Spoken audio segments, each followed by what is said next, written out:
मेरे प्यारे देशवासियों,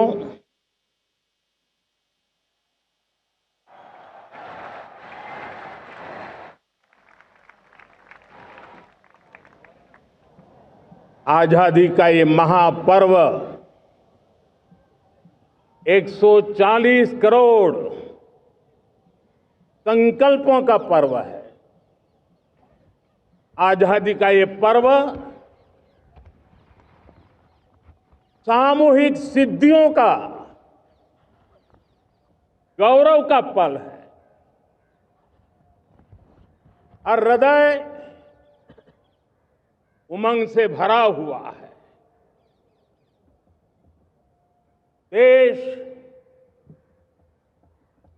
एकता की भावना को निरंतर मजबूती दे रहा है। 140 करोड़ देशवासी आज तिरंगे के रंग में रंगे हैं। हर घर तिरंगा, भारत के हर कोने से, चाहे रेगिस्तान हो या हिमालय की चोटियां, समंदर के तट हो या घनी आबादी वाले क्षेत्र, हर तरफ से एक ही गुंज है, एक ही जयकारा है। हमारी प्राण से भी प्यारी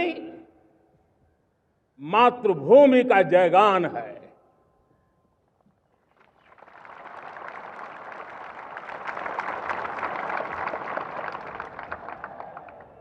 मेरे प्यारे देशवासियों, सन 47 में अनंत संभावनाओं के साथ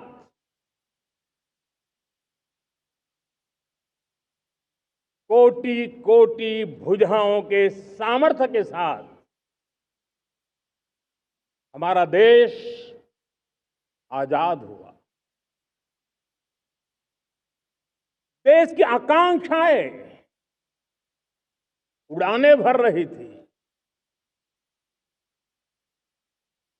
लेकिन चुनौतियां उससे भी कुछ ज्यादा थी। पूज्य बापू के सिद्धांतों पर चलते हुए संविधान सभा के सदस्यों ने एक बहुत ही महत्वपूर्ण दायित्व निभाया। भारत का संविधान गत 75 वर्ष से एक प्रकाश स्तंभ बन करके हमें मार्ग दिखाता रहा है। भारत के संविधान निर्माता अनेक विद महापुरुष डॉक्टर राजेंद्र प्रसाद, बाबा साहब आंबेडकर, पंडित नेहरू, सरदार वल्लभ भाई पटेल, डॉक्टर सर्वपल्ली राधाकृष्णन जी, इतना ही नहीं, हमारी नारी शक्ति का भी योगदान कम नहीं था। हंसा मेहता जी, दाक्षायणी, वेलायुधन जैसी विदुषियों ने भी भारत के संविधान को सशक्त करने में अपनी भूमिका निभाई थी। मैं आज लाल किले की प्राचीर से देश का मार्गदर्शन करने वाले, देश को दिशा देने वाला संविधान के निर्माताओं को आदरपूर्वक नमन करता हूं।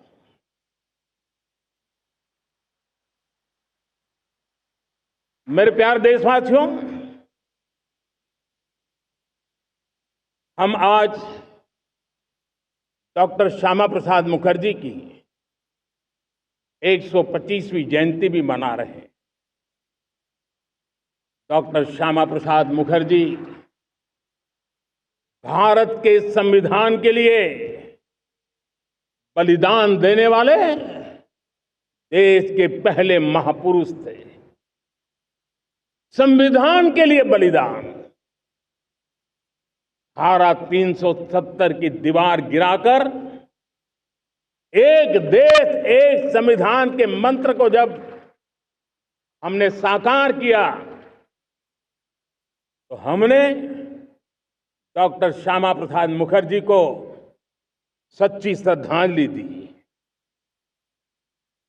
लाल किले पर आज कई विशेष महानुभाव उपस्थित हैं।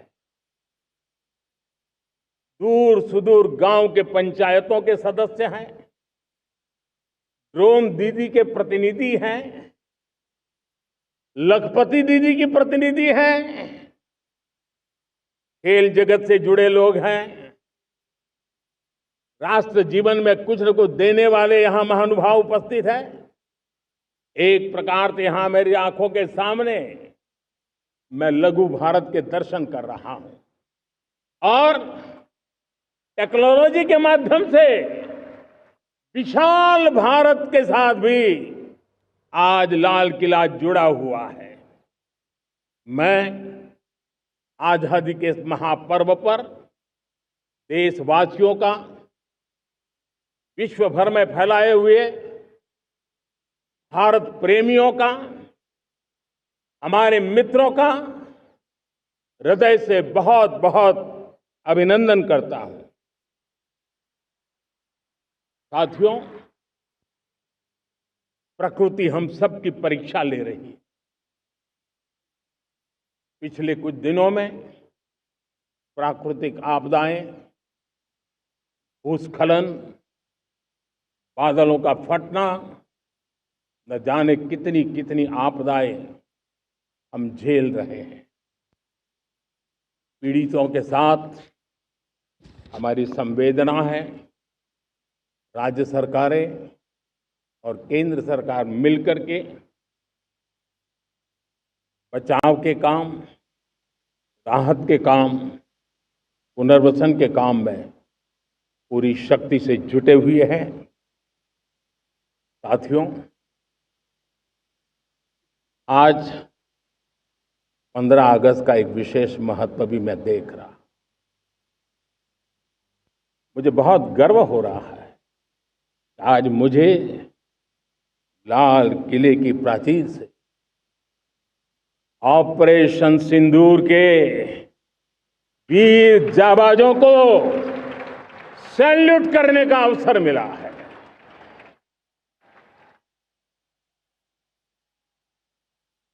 हमारे वीर जाबाज सैनिकों ने दुश्मनों को उनकी कल्पना से परे सजा दी है।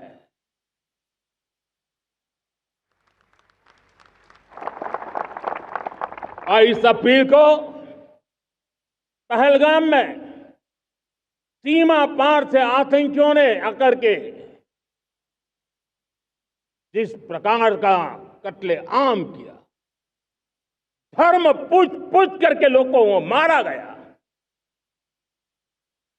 पत्नी के सामने पति को गोलियां दी, बच्चों के सामने अपने पिता को मौत के घाट उतार दिया गया। पूरा हिंदुस्तान आक्रोश से भरा हुआ था।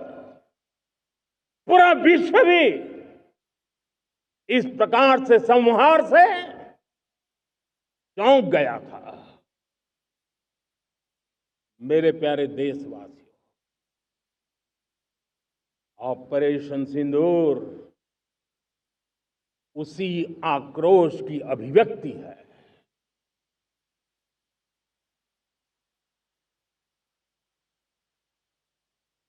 22 तारीख के बाद हमने हमारे सेना को खुली छूट दे दी। रणनीति वो तय करे, लक्ष्य वो तय करे, समय भी वो चुने और हमारी सेना ने वो करके दिखाया। जो कई दशकों तक कभी हुआ नहीं था। सैकड़ों किलोमीटर दुश्मन की धरती पर घुस करके आतंकी हेडक्वार्टर्स को मिट्टी में मिला दिया, आतंकी इमारतों को खंडहर बना दिया।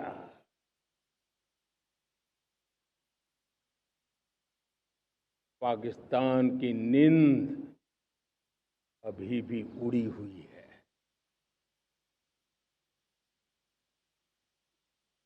पाकिस्तान में हुई तबाही इतनी बड़ी है कि रोज नए नए खुलासे हो रहे हैं, नई नई जानकारियां आ रही हैं। मेरे प्यारे देशवासियों, हमारा देश कई दशकों से आतंक को झेलता आया हुआ है। देश के सीने को छलनी कर दिया गया है। अब हमने एक न्यू नॉर्मल प्रस्थापित किया। आतंक को और आतंकी को पालने पोसने वालों को, आतंकियों को ताकत देने वालों को अब हम अलग अलग नहीं मानेंगे।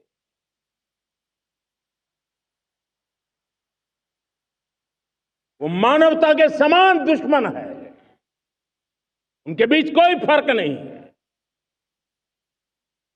अब भारत ने तय कर लिया है कि न्यूक्लियर की धमकियों को अब हम सहने वाले नहीं हैं। न्यूक्लियर ब्लैकमेल लंबे अरसे से चलाया,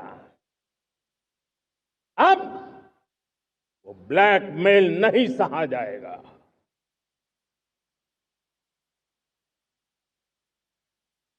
आगे भी अगर दुश्मनों ने ये कोशिश जारी रखी, हमारी सेना तय करेगी, सेना की शर्तों पर, सेना जो समय निर्धारित करे उस समय पर, सेना जो तौर तरीके तय करे उस तौर तरीके से, सेना जो लक्ष्य तय करे उस लक्ष्य को अब हम अमल में ला करके रहने वाले हैं। हम मुंह तोड़ जवाब देंगे। मेरे प्यारे देशवासियों, भारत ने तय कर लिया है, खून और पानी एक साथ नहीं बहेंगे।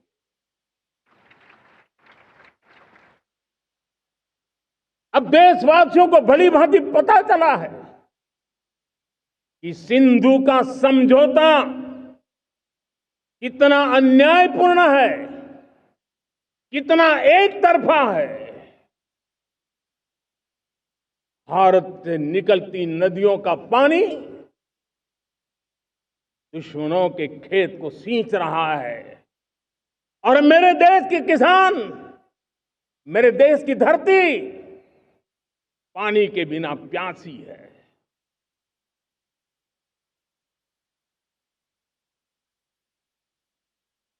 ये ऐसा समझौता था जिसने पिछले 7 दशक से मेरे देश के किसानों का अकल्पनीय नुकसान किया है।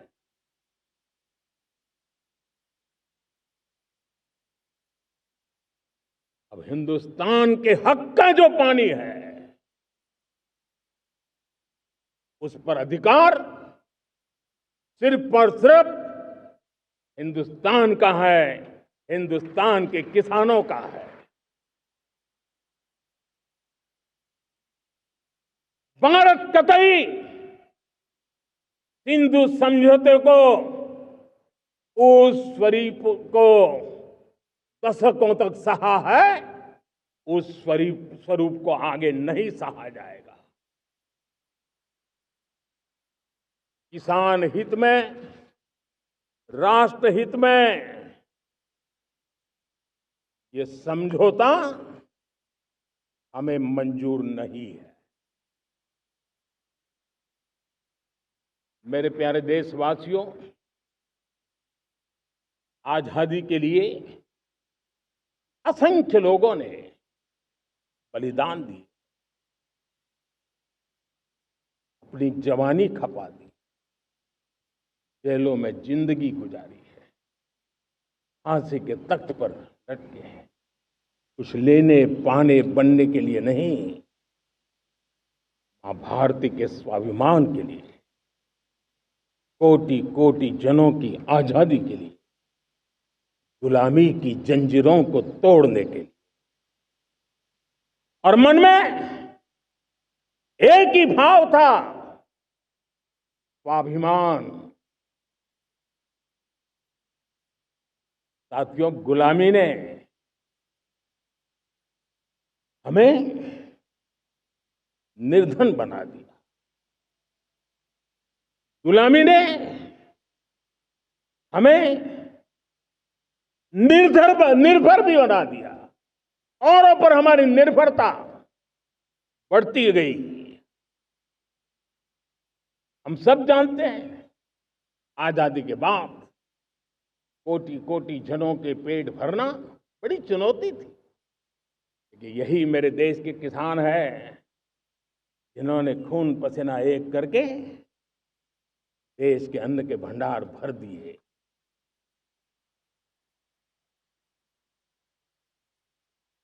अनाज के संबंध में देश को आत्मनिर्भर बना दिया।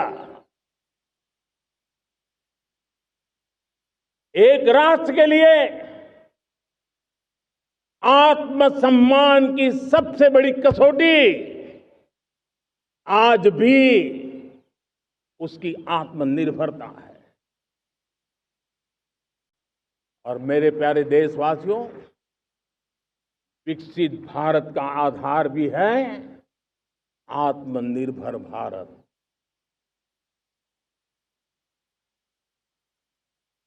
जो दूसरों पर ज्यादा निर्भर रहता है, उसकी आजादी पर उतना ही बड़ा प्रश्न चिन्ह लग जाता है। और दुर्भाग्य तो तब बन जाता है जब निर्भरता की आदत लग जाए, पता ही ना चले हम कब आत्मनिर्भरता छोड़ रहे हैं और कब किसी के निर्भर हो जाते हैं। ये आदत खतरे से खाली नहीं है और इसलिए प्रतिपल जागरूक रहना पड़ता है आत्मनिर्भर होने के लिए। और मेरे प्यारे देशवासियों, आत्मनिर्भरता का नाता सिर्फ आयात और निर्यात, रुपये, पैसे, पाउंड, डॉलर यहां तक सीमित नहीं है। इतना सीमित अर्थ उसका नहीं है। आत्मनिर्भरता का नाता हमारे सामर्थ्य से जुड़ा हुआ है। और जब आत्मनिर्भरता खत्म होने लगती है तो सामर्थ्य भी निरंतर क्षीण होता जाता है। और इसलिए हमारे सामर्थ्य को बचाए रखने, बनाए रखने और बढ़ाए रखने के लिए आत्मनिर्भर होना बहुत अनिवार्य है। साथियों, हमने ऑपरेशन सिंदूर में देखा है मेड इन इंडिया की कमाल क्या थी। दुश्मन को पता तक न चला कि कौन से शस्त्रास्त्र है, ये कौन सा सामर्थ्य है जो पलक भर में उनको नष्ट कर रहा है। सोचिए, अगर हम आत्मनिर्भर होते न होते तो क्या ऑपरेशन सिंदूर इतनी त्वरित गति से हम कर पाते? पता नहीं कौन सप्लाई देगा नहीं देगा, साजो सामान मिलेगा नहीं मिलेगा, इसी की चिंता बनी रहती। लेकिन हमें मेड इन इंडिया की शक्ति हमारे हाथ में थी, सेना के हाथ में थी। इसलिए बिना चिंता, बिना रुकावट, बिना हिचकिचाहट हमारी सेना अपना पराक्रम करती रही। और ये पिछले 10 साल से लगातार डिफेंस के क्षेत्र में आत्मनिर्भरता पर हम एक मिशन लेकर के चले हैं, उसके नतीजे आज नजर आ रहे हैं। साथियों, मैं एक और विषय पर आपका ध्यान आकर्षित करना चाहता हूं। ये बात से कोई इनकार नहीं कर सकता कि 21वीं सदी टेक्नोलॉजी ड्रिवन सेंचुरी है। और जब टेक्नोलॉजी ड्रिवन है और इतिहास की तरफ नजर करें तो पता है, इतिहास गवाह है, जिन जिन देशों ने टेक्नोलॉजी में महारत हासिल की, वो देश विकास की ऊंचाइयों को पार कर गए, शिखर पर पहुंच गए। आर्थिक शक्ति नए पैमाने पर पहुंचती गई। हम जब टेक्नोलॉजी के अलग अलग आयामों की बात करते हैं तो मैं आपका ध्यान आकर्षित करता हूं सेमीकंडक्टर्स पे। उदाहरण के तौर पे बताता हूं, मैं यहां लाल किले से किसी सरकार की आलोचना करने के लिए खड़ा नहीं हुआ और नहीं मैं करना चाहता, लेकिन देश की युवा पीढ़ी को जानकारी होना भी उतना जरूरी है। हमारे देश में 50-60 साल पहले सेमीकंडक्टर को लेकर के फाइलें शुरू हुई। 50-60 साल पहले फैक्ट्री का विचार चालू हुआ। आप मेरे नौजवानों जानकर के हैरान हो जाएंगे, आज सेमीकंडक्टर जो पूरी दुनिया की एक ताकत बन गया है, 50-60 साल पहले वो विचार, वो फाइलें अटक गई, लटक गई, अटक गई। सेमीकंडक्टर के विचार की ही भ्रूण हत्या हो गई। 50-60 साल गवा दिए। हमारे बाद कई देश सेमीकंडक्टर में आज महारत हासिल करके दुनिया में अपनी ताकत को प्रस्थापित कर रहे हैं। साथियों, आज हमने उस बोझ से मुक्त होकर के मिशन मोड में सेमीकंडक्टर के काम को आगे बढ़ा है। 6 अलग अलग सेमीकंडक्टर के यूनिट्स जमीन पर उतर रहे हैं। 4 नए यूनिट्स को हमने ऑलरेडी हरी झंडी दिखा दी है, ग्रीन सिग्नल दे दिया है। और देशवासियों और मेरे खास करके नौजवानों और विश्व भर में भारत की टेक्नोलॉजी की ताकत को समझने वाले लोगों को भी कहना चाहूंगा, इसी वर्ष के अंत तक मेड इन इंडिया भारत की बनी हुई, भारत में बनी हुई, भारत के लोगों द्वारा बनी हुई मेड इन इंडिया चिप्स बाजार में आ जाएगी।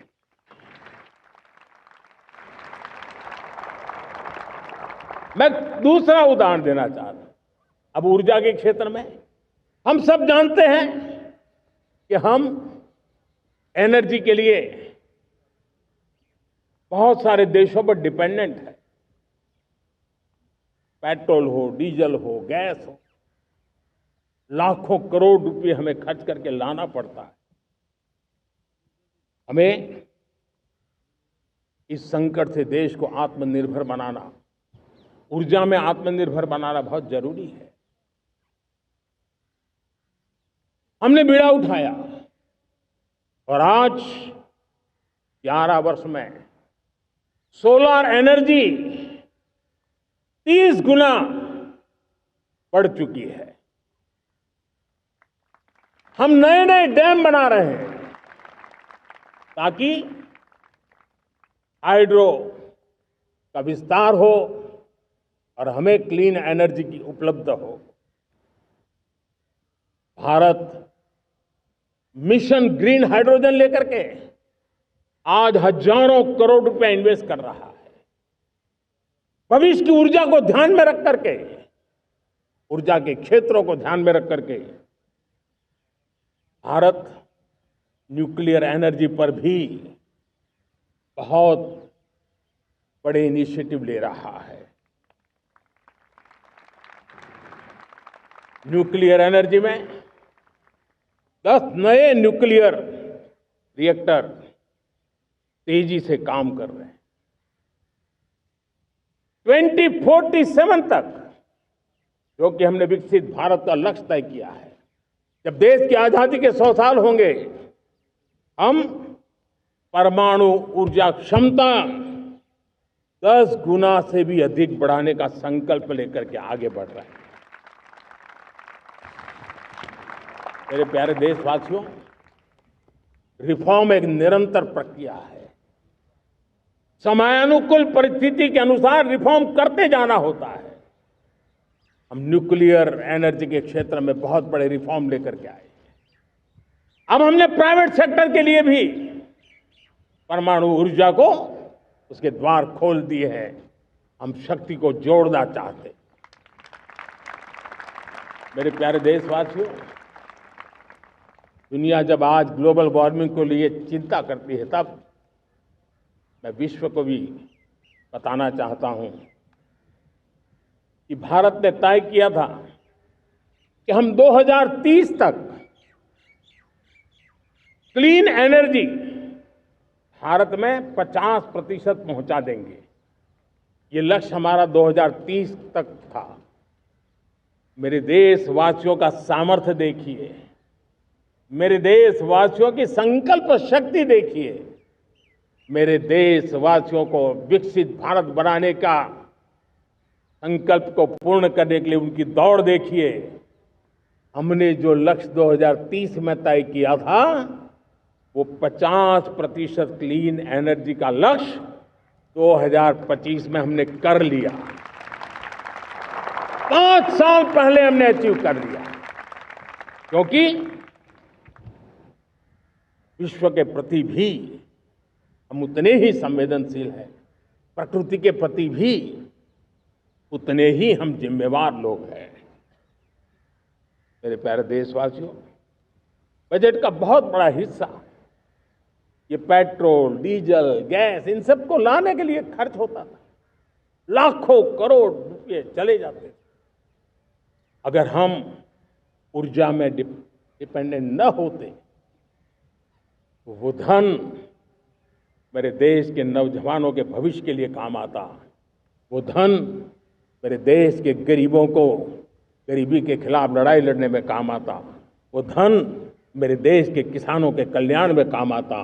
वो धन मेरे देश के गांव की परिस्थिति को पलटने के लिए काम आता। लेकिन हमें विदेशों को देना पड़ रहा।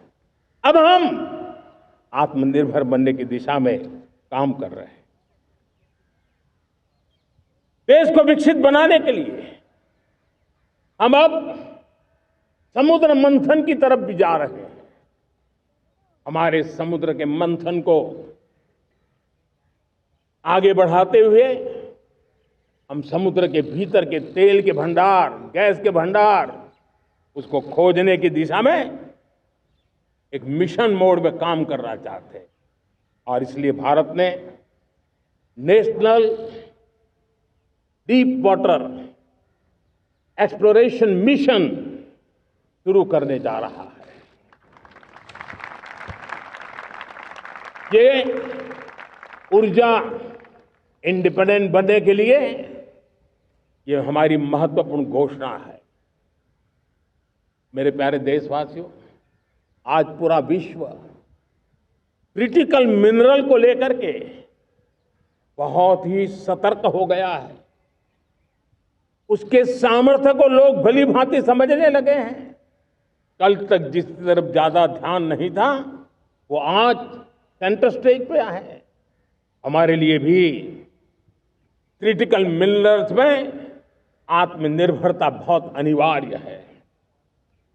एनर्जी का सेक्टर हो, इंडस्ट्री का सेक्टर हो, रक्षा क्षेत्र हो, टेक्नोलॉजी के हर क्षेत्र हो, आज क्रिटिकल मिनरल्स की टेक्नोलॉजी के अंदर बहुत अहम भूमिका है।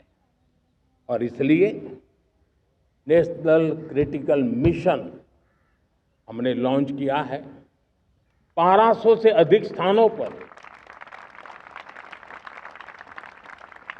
खोज का अभियान चल रहा है और हम क्रिटिकल मिनरल में भी आत्मनिर्भर बनने की दिशा में आगे बढ़ रहे हैं। मेरे प्यारे देशवासियों, स्पेस सेक्टर का कमाल तो हर देशवासी देख रहा, गर्व से भर जा रहा। और हमारे group captain Shubhanshu Shukla space station से लौट चुके हैं और आने वाले कुछ दिनों में वो भारत भी आ रहे हैं। हम स्पेस में भी अपने दम पर आत्मनिर्भर भारत गगनयान की तैयारी कर रहे हैं। हम अपने बलबूते पर हमारा अपना स्पेस स्टेशन बनाने की दिशा में हम काम कर रहे हैं। और पिछले दिनों स्पेस में जो रिफॉर्म किए गए, मुझे बहुत गर्व हो रहा है। मेरे देश के 300 से ज्यादा स्टार्टअप्स आप सिर्फ और सिर्फ स्पेस सेक्टर में काम कर रहे हैं और उन 300 स्टार्टअप में हजारों नौजवान पूरे सामर्थ्य के साथ जुटे हैं। ये है मेरे देश के नौजवानों की ताकत और ये है हमारे देश के नौजवानों के प्रति विश्वास।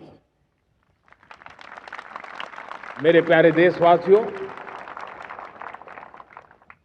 140 करोड़ भारतवासी 2047 में जब आजादी के 100 साल होंगे, विकसित भारत के संकल्प को परिपूर्ण करने के लिए पूरी ताकत से जुटे हैं। इस संकल्प की पूर्ति के लिए भारत आज हर सेक्टर में आधुनिक इकोसिस्टम तैयार कर रहा है और आधुनिक इकोसिस्टम हर क्षेत्र में हमारे देश को आत्मनिर्भर बनाएगा। आज मेरा लाल किले की प्राचीर से मेरे देश के युवा वैज्ञानिकों को, मेरे टैलेंटेड यूथ को, मेरे इंजीनियर्स को और प्रोफेशनल्स को और सरकार के हर विभागों को भी मेरा आह्वान है, क्या हमारा अपना made in India fighter jets के लिए जेट इंजन हमारा होना चाहिए कि नहीं होना चाहिए?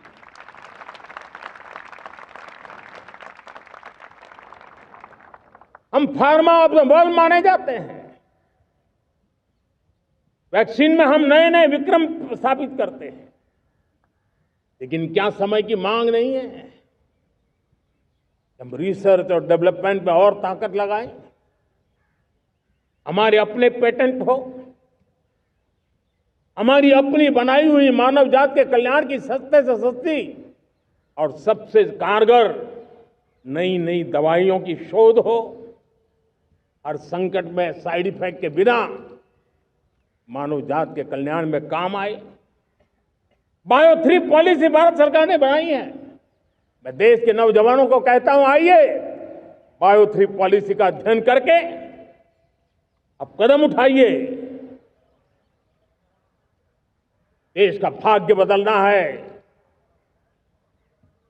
आपका सहयोग चाहिए। मेरे प्यारे देशवासियों, आज आईटी का युग है, डेटा की ताकत है। क्या समय की मांग नहीं है? ऑपरेटिंग सिस्टम से लेकर के साइबर सुरक्षा तक, डीप टेक से लेकर के आर्टिफिशियल इंटेलिजेंस तक, सारी चीजें हमारी अपनी हो, इस पर हमारे ही लोगों का सामर्थ्य जुटा हुआ हो, उनकी सामर्थ्य शक्ति का विश्व को परिचय कराए। साथियों, आज दुनिया में सोशल मीडिया कहो, बाकी प्लेटफॉर्म कहो, दुनिया के प्लेटफॉर्म पर हम काम कर रहे हैं। दुनिया ने हमने दिखा दिया है, यूपीआई का हमारा प्लेटफॉर्म आज दुनिया को अजोबा कर रहा है। हमारे में सामर्थ्य है। रियल टाइम ट्रांजैक्शन में 50% अकेला भारत यूपीआई के माध्यम से कर रहा है। इसका मतलब की ताकत है। क्रिएटिव वर्ल्ड हो, सोशल मीडिया हो, ये जितने भी प्लेटफॉर्म्स हैं, मेरे देश के नौजवानों में चुनौती करता हूं आपको, आइए हमारे अपने प्लेटफॉर्म क्यों ना हो, हम क्यों दूसरों पर निर्भर रहे, क्यों भारत का धन बाहर जाए। और मुझे आपके सामर्थ्य पर भरोसा है। मेरे प्यारे देशवासी, जैसे ऊर्जा के क्षेत्र में हम डिपेंडेंट हैं, वैसा ही देश का दुर्भाग्य है कि फर्टिलाइजर, उसमें भी हमें दुनिया पर निर्भर रहना पड़ता है। मेरे देश के किसान भी फर्टिलाइजर का सही उपयोग कर करके धरती माता की सेवा कर सकते हैं। अनाप शनाप उपयोग से भी धरती मां को बहुत नुकसान पहुंचा रहे हैं। लेकिन साथ साथ मैं देश के नौजवानों को कहना चाहता हूं, देश के उद्योग जगत को कहना चाहता हूं, देश के प्राइवेट सेक्टर को कहना चाहता हूं, आइए हम फर्टिलाइजर के भंडार भर दें, हम नए नए तौर तरीके खोजें और भारत की आवश्यकता के अनुसार हम अपना फर्टिलाइजर तैयार करें। हम औरों पर निर्भर न रहे। साथियों, आने वाला युग ईवी का है। अब ईवी बैटरी क्या हम नहीं बनाएंगे? हम निर्भर रहेंगे? सोलर पैनल की बात हो, इलेक्ट्रिक व्हीकल्स के लिए जिन जिन चीजों की आवश्यकताएं हैं, वो हमारी अपनी होनी चाहिए। साथियों, मैं ये इसलिए कहने की हिम्मत करता हूं, क्यों? क्योंकि मुझे देश के नौजवानों के सामर्थ्य पर भरोसा है। और भरोसा सिर्फ वो मेरे देश के नौजवान है इतने मात्र से नहीं है। कोविड के समय हम बहुत सारी चीजों पर निर्भर थे। तो मेरे देश के नौजवानों को कहा गया कि वैक्सीन हमारी अपनी चाहिए, देश ने करके दिखाया। कोविन प्लेटफॉर्म हमारा अपना होना चाहिए, देश ने करके दिखाया। करोड़ों करोड़ों लोगों की जिंदगी बचाने का काम हमने किया है।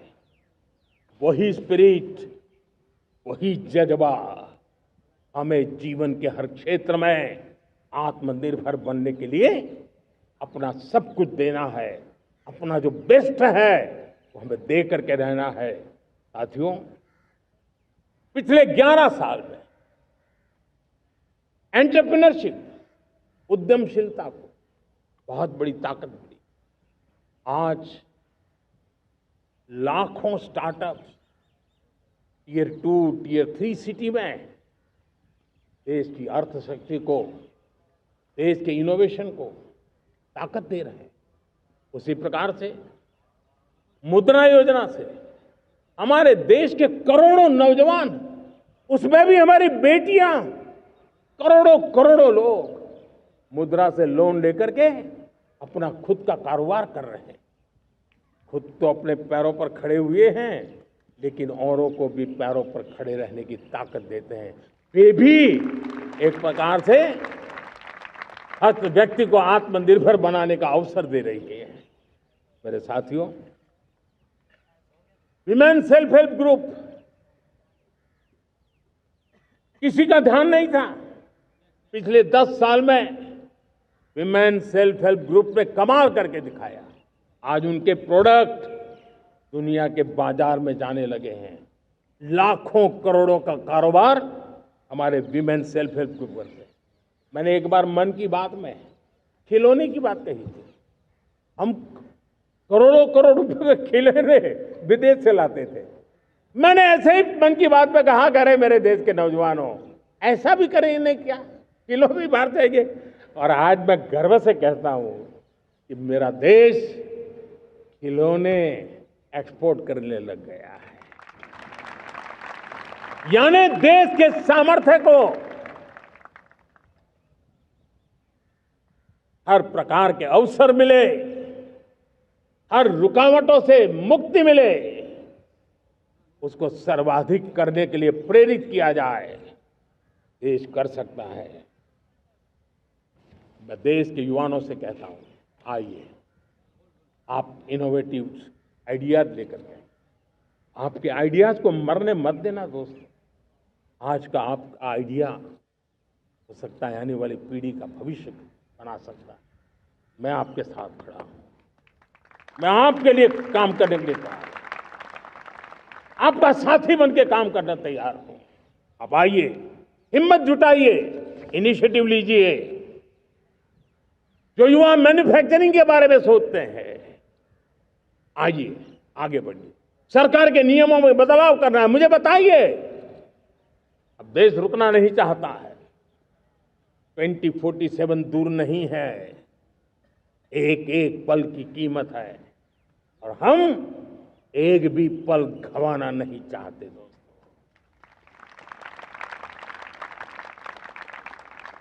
साथियों,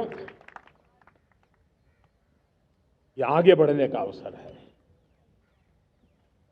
बड़े सपने देखने का अवसर है, संकल्प के लिए समर्पित होने का अवसर है। जब सरकार आपके साथ है और मैं स्वयं आपके साथ हूं, तब हम नया इतिहास बना सकते हैं। साथियों, आज नेशनल मैन्युफैक्चरिंग मिशन पर बहुत तेजी से काम हो रहा है। हमारे एमएसएमईज, उसका लोहा दुनिया मानती है। ये दुनिया में बड़ी बड़ी चीजें बनती है ना, कुछ न कुछ तो औजार हमारे देश के एमएसएमईज के द्वारा जाते हैं, बड़े गर्व के साथ जाते हैं। लेकिन हम कॉम्प्रिहेंसिव इंटीग्रेटेड विकास की राह पर जाना चाहते हैं और इसलिए उनकी शक्ति बढ़े। और उसमें भी मैंने पहले एक बार लाल किले से कहा था, जीरो डिफेक्ट जीरो इफेक्ट। आज कहना चाहता हूं कि हमें विश्व बाजार में अपने सामर्थ्य का लोहा मनवाना है, तो हमें क्वालिटी में निरंतर नई ऊंचाइयों को पार करना। दुनिया क्वालिटी को स्वीकार करती है, हमारी गुणवत्ता सबसे ज्यादा हो और सरकार के भी प्रयास हो, रॉ मटेरियल की भी उपलब्धि हो, हमारी प्रोडक्शन की कॉस्ट कैसे कम हो, हम उसमें दम रह रहे।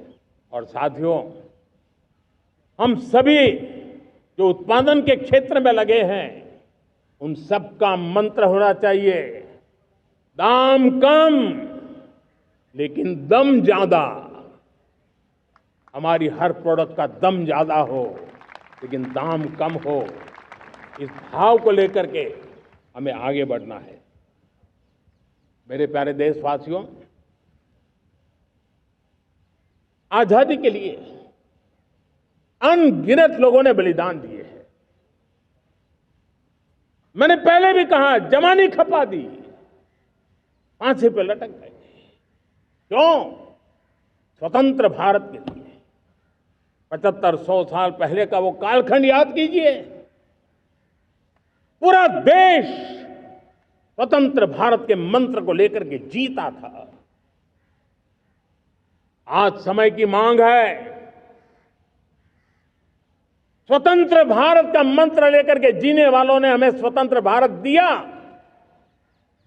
आज 140 करोड़ देशवासियों का एक ही मंत्र होना चाहिए, समृद्ध भारत। अगर कोटि कोटि लोगों के बलिदान से स्वतंत्र भारत हो सकता है, तो कोटि कोटि लोगों के संकल्प से, पुरुषार्थ से, आत्मनिर्भर बनने से वोकल फॉर लोकल की बात करने से, स्वदेशी का मंत्र को जापने से समृद्ध भारत भी बन सकता है। वो पीढ़ी स्वतंत्र भारत के लिए खप गई थी, ये पीढ़ी समृद्ध भारत के लिए नए कदम उठाए, यही समय की मांग है। और इसलिए मैं आज बार बार आग्रह करता हूं और मैं देश के सभी इन्फ्लुएंसर्स को कहना चाहता हूं, इस मंत्र को आगे बढ़ाने में मेरी मदद कीजिए। मैं सभी राजनीतिक दलों को, राजनेताओं को सबसे कहता हूं कि आइए, ये किसी राजनीतिक दल का एजेंडा नहीं है, भारत हम सबका है। हम मिलकर के वोकल फॉर लोकल उस मंत्र को हर नागरिक के जीवन का मंत्र बनाएं। भारत में बनी हुई, भारत के नागरिकों के पसीने से बनी हुई वो चीजें जिसमें भारत की मिट्टी की महक हो और जो भारत के आत्मनिर्भर के संकल्प को ताकत देता हो, हम उसी को खरीदेंगे, हम उसी का उपयोग करेंगे, हम उस दिशा में आगे आए। यह हमारा सामूहिक संकल्प हो, देखते ही देखते हम दुनिया बदल देंगे। दोस्तों, मैं आज हर छोटे मोटे व्यापारी को, दुकानदार से आग्रह करना चाहता हूं, आपकी भी जिम्मेवारी है। हम छोटे थे, हमने कभी बाजार में देखा नहीं था कि शुद्ध घी की दुकान, ऐसे ही लिखा जाता था घी की दुकान, लेकिन समय रहते लोग लिखने लगे शुद्ध घी की दुकान। मैं चाहता हूं देश में ऐसे व्यापारी आगे आए, ऐसे दुकानदार आए कि हाँ, स्वदेशी माल बिकता है, वो बोर्ड लगा रहे। हम स्वदेशी का गर्व करने लगे। हम स्वदेशी मजबूरी में नहीं, मजबूती के साथ उपयोग करेंगे, मजबूती के लिए उपयोग करेंगे और जरूरत पड़ी तो औरों को मजबूर करने के लिए उपयोग करेंगे। ये हमारी ताकत होनी चाहिए, ये हमारा मंत्र होना चाहिए। मेरे प्यारे देशवासियों,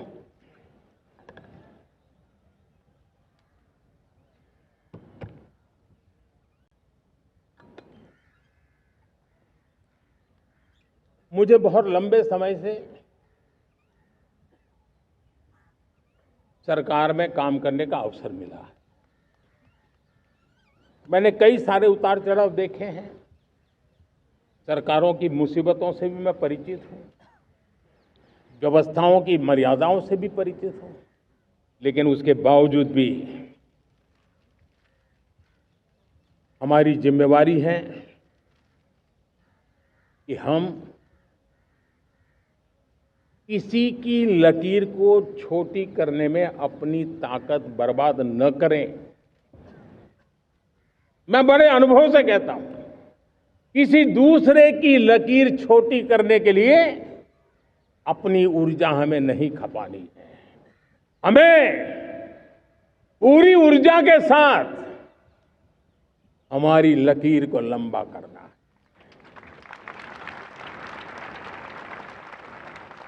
हम अगर अपनी लकीर लंबी करते हैं तो दुनिया भी हमारा लोहा मानेगी। आज जब वैश्विक परिस्थितियों में आर्थिक स्वार्थ दिनों दिन बढ़ रहा है, तब समय की मांग है कि हम उन संकटों के रोते बैठने की जरूरत नहीं है, हिम्मत के साथ हम अपनी लकीर को लंबी करें। और मैं 25 साल के शासन के अनुभव से कह सकता हूं, अगर ये रास्ता हमने चुन लिया, हर किसी ने चुन लिया, तो फिर कोई स्वार्थ हमें अपनी चंगुल में नहीं फंसा सकता है। मेरे प्यारे देशवासियों, बीता दशक रिफॉर्म, परफॉर्म, ट्रांसफॉर्म कर रहा है, लेकिन अब हमें और नई ताकत से जुड़ना है। पिछले दिनों हमने कई रिफॉर्म्स किए। एफडीआई हो, इंश्योरेंस कंपनी की बात हो, विश्व की यूनिवर्सिटीज को भारत के अंदर स्थान देने की बात हो, कई रिफॉर्म्स किए हैं। 40,000 से ज्यादा अनावश्यक कंप्लायंसेस को हमने खत्म किया है। इतना ही नहीं, 1500 से अधिक पुराने कानून जो बाबा आदम के जमाने के थे, उन सबको हमने खत्म कर दिया है। हमने दर्जनों कानूनों को सरल करने के लिए संसद में जाकर के जनता के हितों को सर्वोपरि रख करके बदलाव किए हैं। इस बार भी हो हल्ला के बीच लोगों तक बात पहुंची नहीं होगी, लेकिन एक बहुत बड़ा रिफॉर्म इनकम टैक्स एक्ट में हुआ है। करीब 280 से ज्यादा धाराएं हमने समाप्त करने का निर्णय किया है। और साथियों, सिर्फ आर्थिक मोर्चे पर ही रिफॉर्म नहीं, हमने नागरिक के जीवन को भी आसान बनाने के लिए रिफॉर्म किए। इनकम टैक्स रिफंड की बात हो, रिफॉर्म का परिणाम है। फेसलेस असेसमेंट की बात हो, रिफॉर्म का परिणाम है। 12 लाख तक आज इनकम टैक्स से मुक्ति दे देना, देश का जो भविष्य बनाने में उत्सुक है, ऐसा मेरा मध्यम वर्ग का परिवार आज कुला नहीं समा रहा है। कभी किसी ने सोचा नहीं था कि 12 लाख रुपए तक का इनकम टैक्स पर जीरो कर दिया जाएगा। आज कर लिया है। जब देश का सामर्थ्य बढ़ता है तो देशवासियों को लाभ मिलता है। अंग्रेजों के जमाने से दंड संहिता में हम दबे पड़े थे। दंड का भय दिखा करके जीवन चल रहा था। 75 साल आजादी के ऐसे ही गए। हमने दंड संहिता को खत्म कर दिया, न्याय संहिता को ले आए हैं। न्याय संहिता में भारत के नागरिक के प्रति विश्वास का भाव है। भारत के नागरिक के अंदर अपनेपन का भाव है, संवेदनशीलताओं से भरा हुआ है। हमने रिफॉर्म की यात्रा को तेज करने के लिए बीड़ा उठाया। हम बहुत तेजी से आगे बढ़ना चाहते हैं। मैं चाहता हूं देशवासियों, देश के लिए कर रहा हूं, मैं मेरे लिए नहीं कर रहा हूं, किसी का बुरा करने के लिए नहीं कर रहा हूं। मेरे राजनीतिक दल, मेरे प्रतिस्पर्धी साथी भी देश की इस उज्जवल भविष्य के लिए आगे आए, हमारा साथ दें। स्ट्रक्चरल रिफॉर्म्स की बात हो, रेगुलेटरी रिफॉर्म्स की बात हो, पॉलिसी रिफॉर्म की चर्चा हो, प्रोसेस रिफॉर्म की चर्चा हो, प्रोसीड्यूरल रिफॉर्म्स करने की जरूरत हो, हर प्रकार के रिफॉर्म्स ये आज हमने मकसद बना करके चले हैं। और मेरे प्यारे देशवासियों, नेक्स्ट जनरेशन रिफॉर्म्स के लिए हमें एक टास्क फोर्स गठित करने का निर्णय किया है। ये टास्क फोर्स समय सीमा में इस काम को पूरा करे। वर्तमान नियम, कानून, नीतियां, रीतियां 21वीं सदी के अनुकूल, वैश्विक वातावरण में अनुकूल और भारत को 2047 में विकसित राष्ट्र बनाने के संदर्भ में नए सिरे से तैयार हो और उसका समय सीमा में अपना कार्य पूरा करने के लिए इस टास्क फोर्स की रचना की है। साथियों, ये रिफॉर्म के कारण जो नए लोग अपना भविष्य बनाने चाहते हैं उनको तो हिम्मत मिलेगी। हमारे स्टार्टअप्स हो, हमारे लघु उद्योग हो, हमारे गृह उद्योग हो, उन लोग उद्यमियों को उनकी कंप्लायंस कॉस्ट बहुत कम हो जाएगी और उसके कारण उनको एक नई ताकत मिलेगी। जो एक्सपोर्ट की दुनिया में उनको लॉजिस्टिक सपोर्ट के कारण, व्यवस्थाओं में बदलाव के कारण उनको एक बहुत बड़ी ताकत मिलेगी। साथियों, ऐसे ऐसे कानून है हमारे देश में, छोटी छोटी चीजों के लिए जेल में डालने के कानून है। आप हैरान हो जाएंगे, किसी ने नजर नहीं दौड़ाई। मैं पीछे लगा हूं, ये मेरे देश के नागरिकों को जेल में बंद करने वाले जो अनावश्यक कानून है वो खत्म होने चाहिए। हम संसद में पहले भी बिल लाए थे, इस बार भी लेके आए हैं। साथियों, इस दिवाली में आपकी डबल दिवाली का काम मैं करने वाला हूं। इस दिवाली में आपको एक बहुत बड़ा तोहफा देशवासियों को मिलने वाला है। पिछले 8 साल से हमने जीएसटी का बहुत बड़ा रिफॉर्म किया। पूरे देश में टैक्स के बर्डन को कम किया, टैक्स की व्यवस्थाओं को सरल किया और 8 साल के बाद समय की मांग है कि हम एक बार उसको रिव्यू करें। हमने एक हाई पावर कमेटी को बिठा करके रिव्यू शुरू किया, राज्यों से भी विचार विमर्श किया और मेरे प्यारे देशवासियों, हम नेक्स्ट जनरेशन जीएसटी रिफॉर्म्स लेकर के आ रहे हैं। ये दिवाली के अंदर आपके लिए तोहफा बन जाएंगे। सामान्य मानवीय की जरूरतों के टैक्स भारी मात्रा में कम कर दिए जाएंगे। बहुत बड़ी सुविधा बढ़ेगी। हमारे एमएसएमई, हमारे लघु उद्यमी, इनको बहुत बड़ा लाभ मिलेगा। रोजमर्रा की चीजें बहुत सस्ती हो जाएगी और उससे इकोनॉमी को भी एक नया बल मिलने वाला है। मेरे प्यारे देशवासियों, आज देश तीसरी बड़ी इकोनॉमी बनने के लिए समय तेज गति से आगे बढ़ रहा है।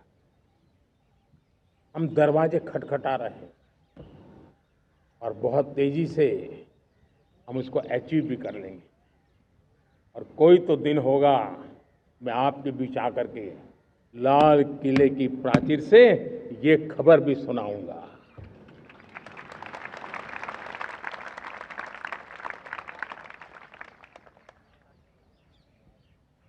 आज भारत की अर्थव्यवस्था और आर्थिक स्थिति को लेकर पूरी दुनिया आश्वस्त है। इतनी अस्थिरता के बीच आशा की किरण बना हुआ है भारत का फाइनेंशियल डिसिप्लिन, भारत की फाइनेंस की ऊर्जा। संकट के घेरे में जब अर्थव्यवस्था पड़ी हुई है, तब भारत ही उसे बाहर निकलेगा, ये भरोसा दुनिया में पनपा है। आज इन्फ्लेशन कंट्रोल में है, फॉरेन एक्सचेंज रिजर्व हमारे बहुत मजबूत है, हमारे मैक्रो इकोनॉमिक इंडिकेटर्स बहुत मजबूत है। ग्लोबल रेटिंग एजेंसी भी लगातार भारत की सराहना करती हैं। भारत की अर्थव्यवस्था पर ज़्यादा से ज़्यादा विश्वास व्यक्त कर रही है। ये बढ़ती हुई अर्थव्यवस्था का लाभ मेरे देश के गरीबों को मिले, मेरे देश के किसानों को मिले, मेरे देश की नारी शक्ति को मिले, मेरे देश के मध्यम वर्ग को मिले, मेरे देश की विकास धारा को ताकत देने वाला बने। उस दिशा में हम नए नए प्रयास करें। आज युवाओं के लिए नए नए सेक्टर्स में हमारे नौजवानों के लिए अवसर बन रहे हैं। स्किल डेवलपमेंट, स्वरोजगार, बड़ी बड़ी कंपनियों में इंटर्नशिप, इस पर एक बहुत बड़े स्तर पर अभियान चल रहा है। और इसलिए देश के नौजवानों, आज मैं आपके लिए भी एक खुश खबर लेकर के आया। मेरे देश के नौजवानों के लिए आया।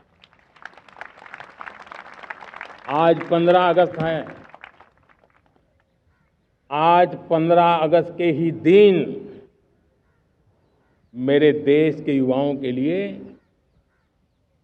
1 लाख करोड़ रुपए की योजना हम चालू कर रहे हैं, लागू कर रहे हैं। आज से प्रधानमंत्री विकसित भारत रोजगार योजना आज ही 15 अगस्त को लागू हो रही है। ये आपके लिए बहुत खुशखबरी है। इस योजना के तहत निजी क्षेत्र में पहली नौकरी पाने वाले नौजवान को, बेटे बेटी को 15,000 रुपया सरकार की तरफ से दिए जाएंगे। कंपनियों को भी नए रोजगार देने के अवसर जो भी ज्यादा जुटाएगा, उनको भी प्रोत्साहन राशि दी जाएगी। प्रधानमंत्री विकसित भारत रोजगार योजना करीब करीब 3.5 करोड़ नौजवानों को रोजगार के नए अवसर बनाएगी। मैं सभी नौजवानों को इसके लिए बहुत बहुत बधाई देता हूं। मेरे प्यारे देशवासियों, आज भारत में नारी शक्ति का लोहा हर कोई मानने लगा। बढ़ती इकोनॉमी की लाभार्थी हमारी नारी है, लेकिन बढ़ती इकोनॉमी को गति देने में भी हमारी नारी का बहुत बड़ा योगदान भी, हमारी मातृशक्ति का योगदान है, हमारी स्त्री शक्ति का योगदान है। स्टार्टअप से लेकर स्पेस सेक्टर तक हमारी बेटियां छाई हुई हैं, खेल के मैदान में छाई हुई हैं, फौज में चमक रही है। आज गर्व के साथ नारी कंधे से कंधा मिला करके देश की विकास यात्रा में भागीदार हो रही। देश गर्व से भर गया जब एनडीए की विमेन कैडेट्स उनका पहला पास आउट हुआ था। पूरा देश गर्व से भर गया था। सारे टीवी चैनल उसी के पीछे लगे हुए थे। कितने बड़े गौरव की पल थी। Self help group, 10 crore self help group की बहनें क्या कमाल कर रही है। नमो ड्रोन दीदी नारी शक्ति की एक नई पहचान बनी। गांव में मुझे एक बहन मिली, वो कहती मुझे अब तो गांव वाले पायलट कह करके बुलाते हैं। बड़े गर्व से कह रही, ज्यादा पढ़ी लिखी नहीं थी, लेकिन उसका रतबा पैदा हुआ है। साथियों, हमने 3 करोड़ महिलाओं को लखपति दीदी बनाने का संकल्प लिया था। 3 करोड़। और मुझे आज संतोष है कि हम तेज गति से काम कर रहे हैं। समय से पहले 3 करोड़ का लक्ष्य पार कर लेंगे। और आज मैं खुशी से देश को बताना चाहता हूं कि मेरे नारी शक्ति का सामर्थ्य देखिए। देखते ही देखते 2 करोड़ महिलाएं लखपति दीदी बन चुकी है। आज कुछ लखपति दीदी हमारे सामने बैठी है।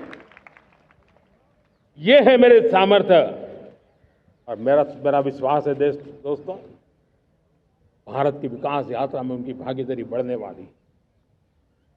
मेरे प्यारे देशवासियों, मेरे देश के किसानों का भारत की अर्थव्यवस्था में बहुत बड़ा योगदान है। भारत के किसानों की मेहनत रंग ला रही है। पिछले साल अनाज के उत्पादन में मेरे देश के किसानों ने के पुराने सारे विक्रम तोड़ दिए। ये सामर्थ्य है मेरे देश का। उतनी ही जमीन, लेकिन व्यवस्थाएं बदली, पानी पहुंचने लगा, अच्छे सीड्स मिलने लगे, किसानों को अच्छी सुविधाएं मिलने लगी, तो वो अपना सामर्थ्य देश के लिए बढ़ा रहा है। आज भारत दूध, दाल, जूट जैसे उत्पादन में नंबर 1 है दुनिया में। आज दुनिया का दूसरा सबसे बड़ा फिश प्रोड्यूसर। मेरे मछुआरा भाई बहनों की ताकत देखिए। फिश प्रोड्यूशन में दुनिया में हम दूसरे नंबर पर पहुंच चुके हैं। आज भारत चावल, गेहूं, फल और सब्जी के उत्पादन में भी दुनिया में दूसरे नंबर पर पहुंच चुका है। साथियों, आपको खुशी होगी, मेरे देश के किसान जो पैदावार देते हैं, आज वो उत्पादन दुनिया के बाजार में पहुंच रहा है। 4 लाख करोड़ रुपया एग्रो प्रोडक्ट का एक्सपोर्ट हुआ है। ये मेरे देश के किसानों ने भी ताकत दिखाई है। हम छोटे किसान हो, पशुपालक हो, मछुआरे हो, देश के विकास की अनेक योजनाओं का लाभ आज हम उन तक पहुंचा रहे हैं। पीएम किसान सम्मान निधि हो, रेन वाटर हार्वेस्टिंग हो, सिंचाई की योजनाएं हो, क्वालिटी सीड्स हो, फर्टिलाइजर की आवश्यकता हो, हर क्षेत्र में आज और किसान को एक भरोसा हो गया है फसल बीमा का। वो साहसिक बना रहा, उसका परिणाम भी देश को मिल रहा है। जो पहले कल्पना की बात थी आज हकीकत बन गई है। देशवासियों, हमारे देश के पशुधन को बचाने में हमें कोविड की वैक्सीन मुफ्त में मिली, वो तो याद है, लेकिन हम पशुधन के लिए भी अब तक 125 डोज मुफ्त में पशुओं को लगा चुके हैं।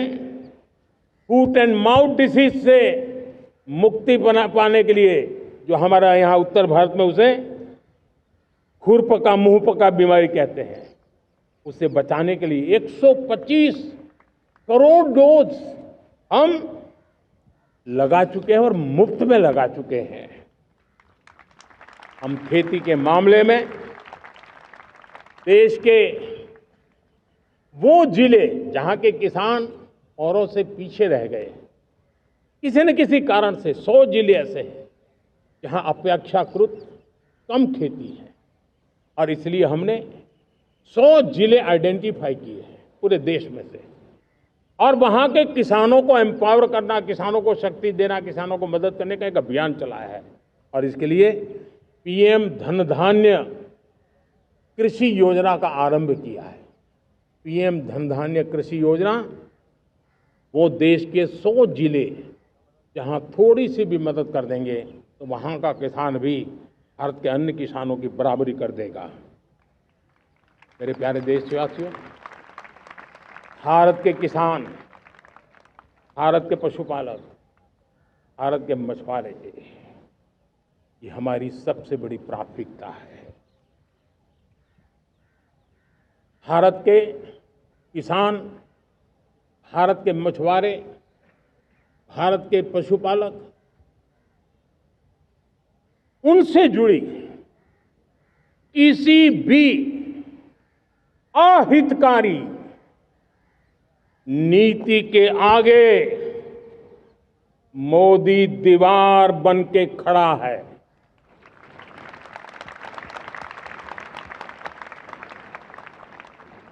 भारत अपने किसानों, अपने पशुपालकों, अपने मछुआरों के संबंध में कभी भी कोई समझौता नहीं स्वीकार करेगा।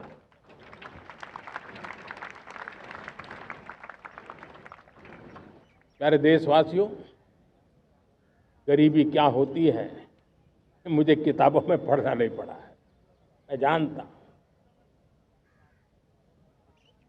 सरकार में भी रहा हूं, और इसलिए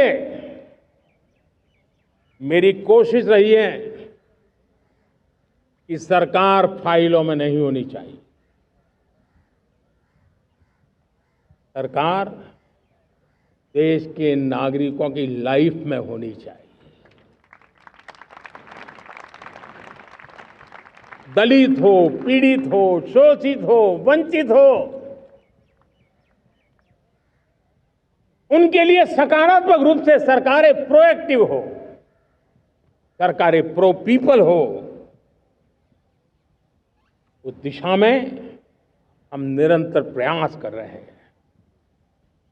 समाज के हर जरूरत व्यक्ति के लिए, कुछ लोगों को लगता है कि सरकार की योजनाएं पहले भी आती थी, जी नहीं, हम सरकार की योजनाओं को जमीन पर उतार रहे हैं, सैचुरेशन पर बल देते हैं, और सामाजिक न्याय का अगर कोई सच्चा एजुकेशन है तो सैचुरेशन में है, जिसमें कोई हकदार छूटे नहीं, हकदार के घर तक सरकार जाए और उसे अपना हक की चीजें मिले, उसके लिए हम काम कर रहे हैं। जनधन अकाउंट जब खोले गए ना, वो सिर्फ बैंक का अकाउंट था ऐसा नहीं है, उसे एक स्वाभिमान मिला था कि बैंक के दरवाजे मेरे लिए भी खुलते हैं, मैं भी बैंक के दरवाजे में जाकर के टेबल पे हाथ रख करके बात कर सकता हूं। ये विश्वास हमने जगाया है। आयुष्मान भारत ने बीमारी को सहने की आदत से मुक्ति दिलाने का और उनको अच्छे स्वास्थ्य के लिए मदद करने का काम और जब हम वरिष्ठ नागरिकों को 5 लाख रुपए से ज्यादा मदद कर करके उनके आरोग्य की चिंता करते हैं, आज पीएम आवास 4 करोड़ गरीबों को घर मिलना मतलब जिंदगी के नए सपने वहां सजते हैं। वो सिर्फ 4 दीवारें नहीं है दोस्तों। रेहड़ी पटरी वालों के लिए पीएम स्वनिधि योजना, जो कभी ब्याज के चक्कर में फंसा रहता था, आज पीएम स्वनिधि से रेहड़ी पटरी वाला भी, और आपने देखा वो यूपीआई से पैसे लेता है, यूपीआई से पैसे देता है। ये बदलाव आखिरी व्यक्ति तक चिंता लोगों की लाइफ में सरकार होनी चाहिए। उसी के कारण ये जमीन से जुड़ी योजनाएं बनती हैं और जमीन से जुड़ी योजनाएं जमीन पर उतरती हैं और जमीन से उतरी हुई योजनाएं जीवन में बदलाव लाने का एक सशक्त माध्यम बन जाती हैं। एक समय था, गरीब हो, पीड़ित हो, आदिवासी हो, वंचित हो, दिव्यांग हो, हमारी विधवा माताएं बहनें हो, अपने हक के लिए दर दर भटकते रहते थे। सरकारी दफ्तरों में चक्कर लगाते लगाते जिंदगी पूरी हो जाती। आज सरकार आपके दरवाजे पर आती है, सैचुरेशन के अप्रोच को लेकर के आती है। करोड़ों लाभार्थियों को सरकारी योजनाओं का लाभ मिल रहा है। डायरेक्ट बेनिफिट ट्रांसफर एक बहुत बड़ा क्रांतिकारी काम हुआ है। साथियों, गरीबी हटाओ के नारे देश ने बहुत सुने हैं, लाल किले से भी सुने, और देश सुन सुन करके थक गया था और देश ने मान लिया था कि गरीबी हट नहीं सकती है।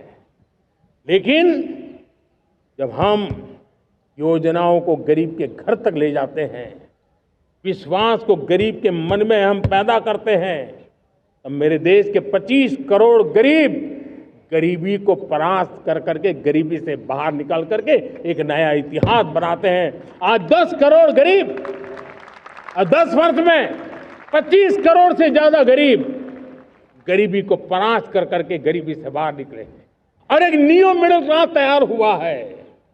मेरे साथियों, ये न्यू मिडिल क्लास और मिडिल क्लास एक ऐसी जुगलबंदी है जिसमें एस्पिरेशन भी है, एफर्ट भी है। वो देश को आगे बढ़ाने के लिए बहुत बड़ा सामर्थ्य बनने वाली है। मेरे प्यारे देशवासियों, बहुत ही निकट भविष्य में महान समाज सुधारक महात्मा ज्योतिबा फुले जी की 200वीं जयंती आ रही है।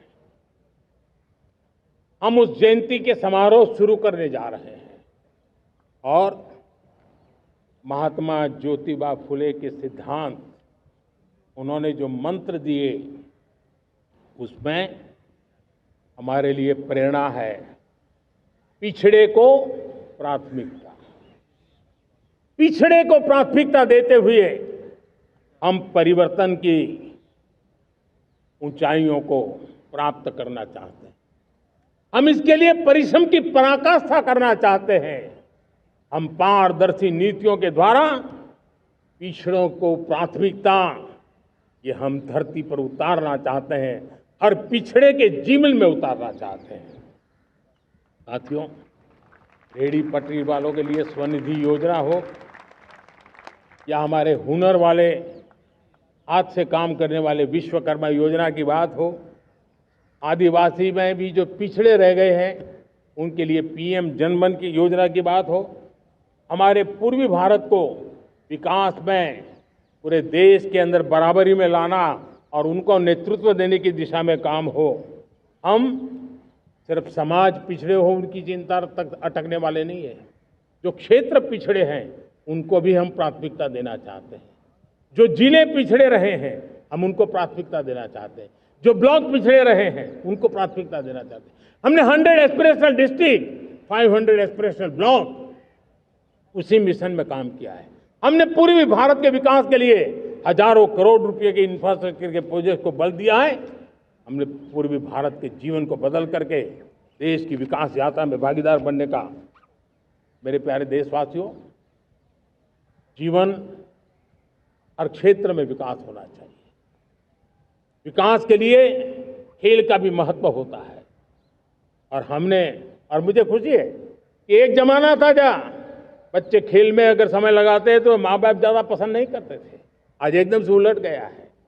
अगर बच्चे खेलकूद में आगे आगे आते हैं, रुचि लेते हैं, तो माँ बाप गर्व से भर जाते हैं।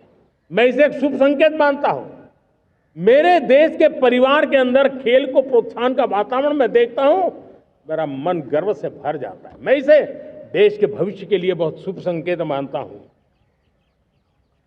और साथियों, इस खेल को बढ़ावा देने के लिए हमने नेशनल स्पोर्ट्स पॉलिसी कई दशकों के बाद हम देश में खेलो भारत नीति को लेकर के आए हैं, ताकि एक खेल जगत का सर्वांगीण विकास का प्रयास हो।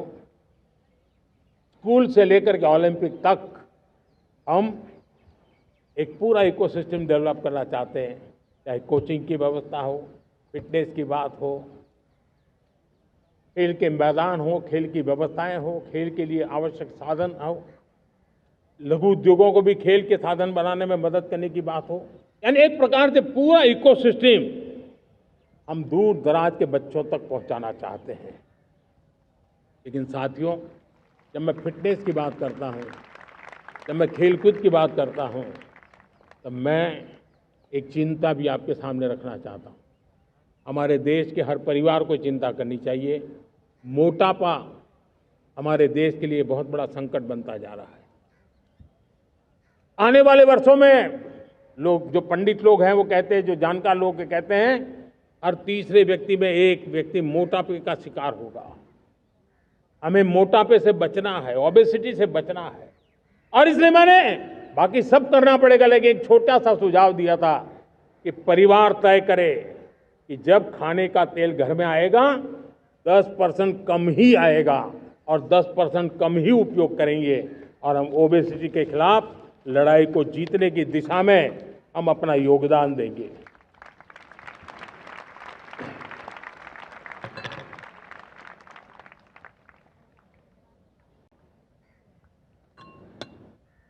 मेरे प्यारे देशवासियों, हमारा देश भाग्यवान है। हजारों साल की विरासत के हम धनी हैं, और वो हमें निरंतर ऊर्जा मिलती है, प्रेरणा मिलती है, त्याग और तपस्या की राह मिलती है। आज गुरु तेग बहादुर, यह वर्ष गुरु तेग बहादुर जी का 350वां शहीदी वर्ष है। देश की संस्कृति की रक्षा, भारत के मूल्यों की रक्षा के लिए उन्होंने अपना सब कुछ न्योछावर कर दिया। मैं आज उनको नमन करता हूं। साथियों, हमारी संस्कृति की ताकत हमारी विविधता है। हम विविधता को सेलिब्रेट करना चाहते हैं। हम विविधता को सेलिब्रेट करने की आदत बनाना चाहते हैं। यह हमारा गौरव है कि हमारा भारत माँ का यह बगीचा कितने विविध प्रकार के फूलों से सजा हुआ है, कितनी विविधताएं हैं। ये विविधता हमारे लिए एक बहुत बड़ा, हमारी विरासत है, बहुत बड़ा गौरव है। हमने प्रयागराज के महाकुंभ में देखा भारत की विविधता को कैसे जिया जाता है। एक स्थान पर करोड़ों लोग, एक ही भाव, एक ही प्राण, एक ही प्रयास, दुनिया के लिए बहुत बड़ा अजूबा है। महाकुंभ की वो सफलता भारत की एकता की, भारत के सामर्थ्य की दुहाई देती है। साथियों, हमारा देश भाषाओं की विविधता से बहुत ही भरा हुआ है, पुलकित है। और इसीलिए हमने मराठी, असमिया, बांग्ला, पाली, प्राकृत को क्लासिकल लैंग्वेज का दर्जा दिया है।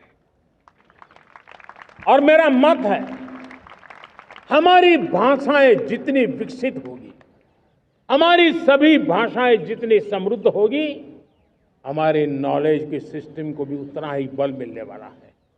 और हमारी वो ताकत है, आज जब डेटा का जमाना है ना, तो ये ताकत दुनिया के लिए भी बड़ी ताकत बन सकती है। इतना सामर्थ्य हमारी लैंग्वेज में। हमें हमारी सभी भाषाओं पर गर्व होना चाहिए। हमारी सभी भाषाओं के विकास के लिए हर किसी ने बनते हुए प्रयास करना चाहिए। साथियों, पांडुलिपि में हमारे ज्ञान के भंडार पड़े हैं, लेकिन उसके प्रति उदासीनता रही है।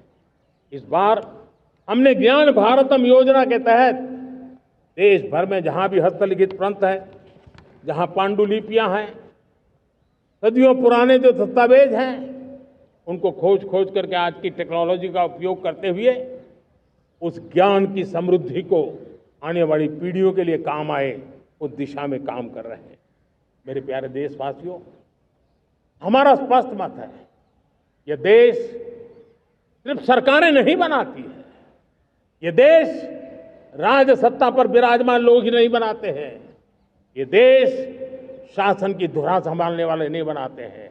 ये देश बनता है कोटि कोटि जनों के पुरुषार्थ से, ऋषियों के, मुनियों से, वैज्ञानिकों के, शिक्षकों के, किसानों के, जवानों के, सेना के, मजदूरों के, हर किसी के प्रयास से देश बनता है। हर किसी का योगदान होता है, व्यक्ति का भी होता है, संस्थाओं का भी होता है। आज मैं बहुत गर्व के साथ एक बात का जिक्र करना चाहता हूं। आज से 100 साल पहले एक संगठन का जन्म हुआ, राष्ट्रीय स्वयंसेवक संघ। 100 साल की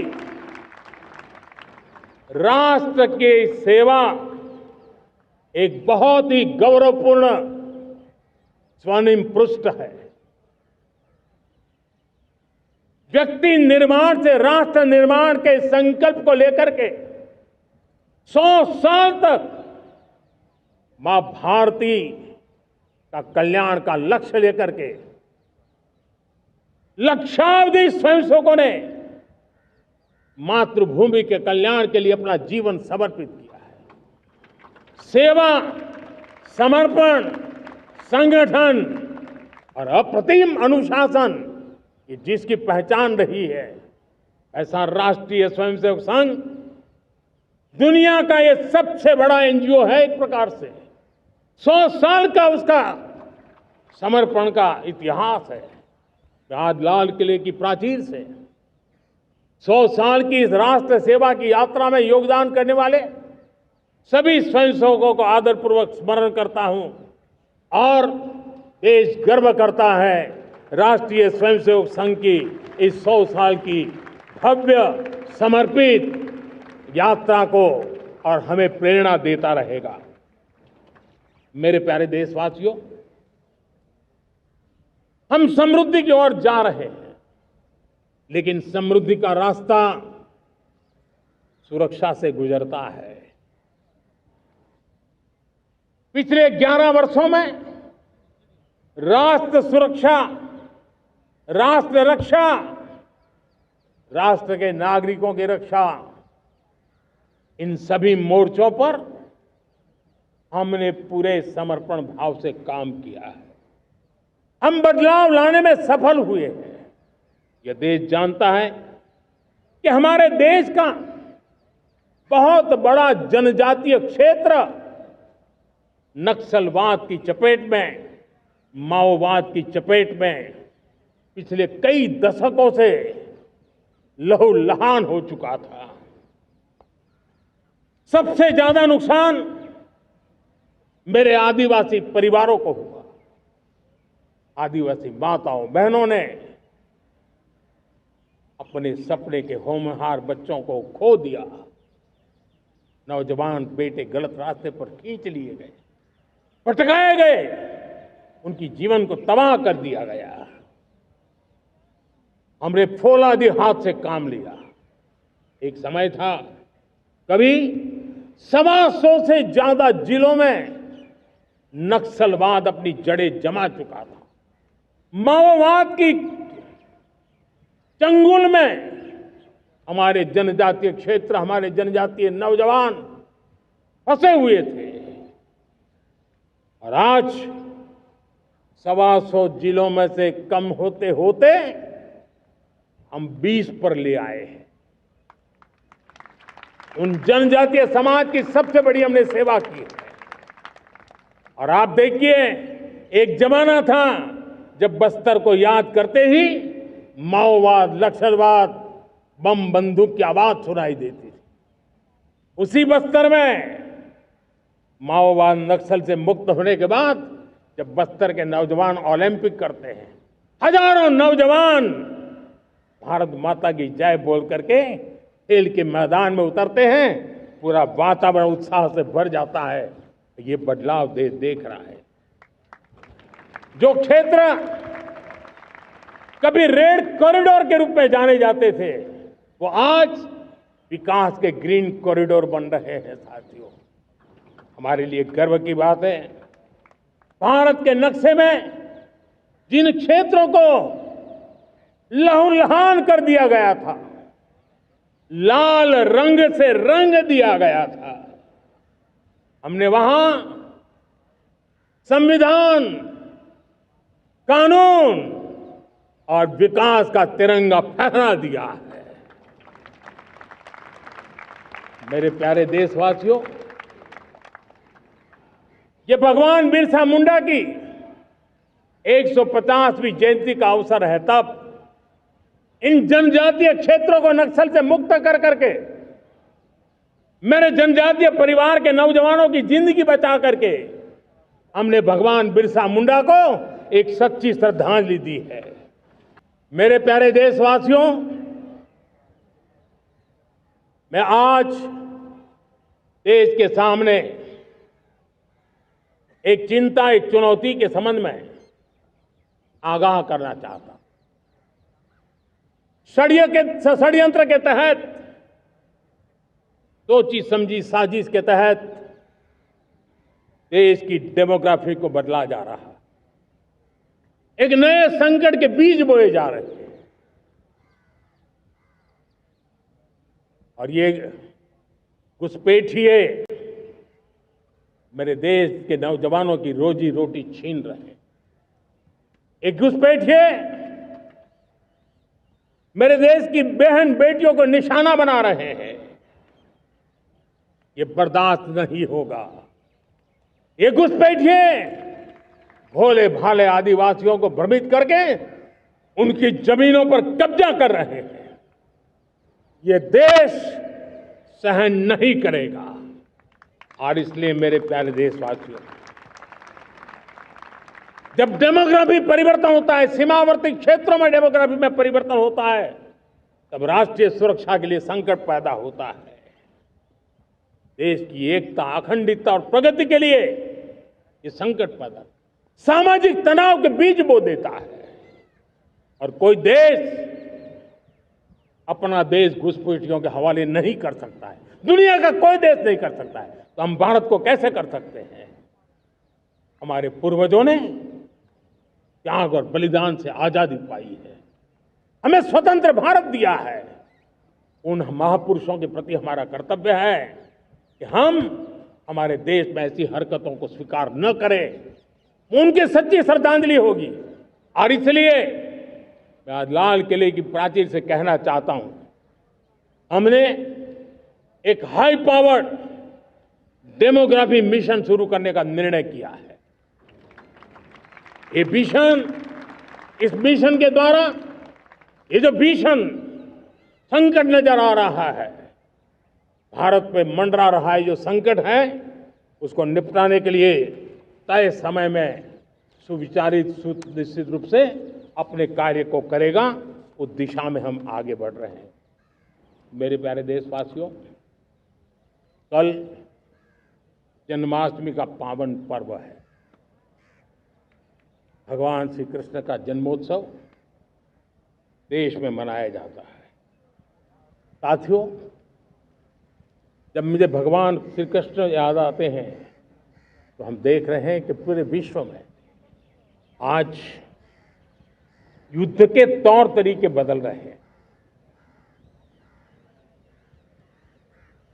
हमने देखा है कि भारत युद्ध के हर नए तौर तरीकों को निपटने में समृद्ध है। हमने ऑपरेशन सिंदूर में दिखा दिया है टेक्नोलॉजी में जो भी महारत थी, पाकिस्तान ने हमारे सैन्य ठिकानों पर, हमारे एयरबेस पर,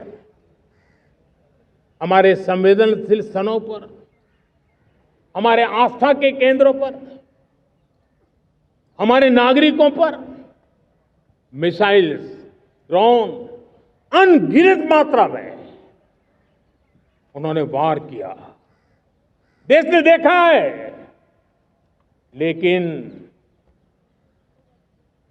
देश को सुरक्षित रखने के जो प्रयास पिछले 10 साल में हुए हैं, उस ताकत का परिणाम था कि उनके हर हमले को हमारे जाबाजों ने और हमारी टेक्नोलॉजी ने तिनके की तरह बिखेर दी।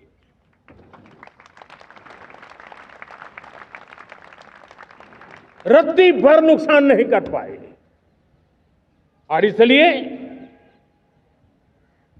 जब युद्ध के मैदान में टेक्नोलॉजी का विस्तार हो रहा है, टेक्नोलॉजी हावी हो रही है, तब राष्ट्र की रक्षा के लिए, देश के नागरिकों की सुरक्षा के लिए हमें भी, हमने जो आज महारत पाई है, वो महारत का और विस्तार करने की जरूरत है। हमने आज जो महारत पाई है, उसको लगातार अपग्रेड करते रहने की आवश्यकता है। और इसलिए साथियों, मैंने एक संकल्प लिया है, मुझे आपके आशीर्वाद चाहिए, कोटि कोटि देशवासियों के आशीर्वाद चाहिए। क्योंकि समृद्धि कितनी ही क्यों न हो, अगर सुरक्षा के प्रति उदासीनता बरतते हैं तो समृद्धि भी किसी काम की नहीं रहती। और इसलिए सुरक्षा का महत्व बहुत बड़ा है। और इसलिए मैं आज लाल किले की प्राचीर से कह रहा हूं, आने वाले 10 साल में 2035 तक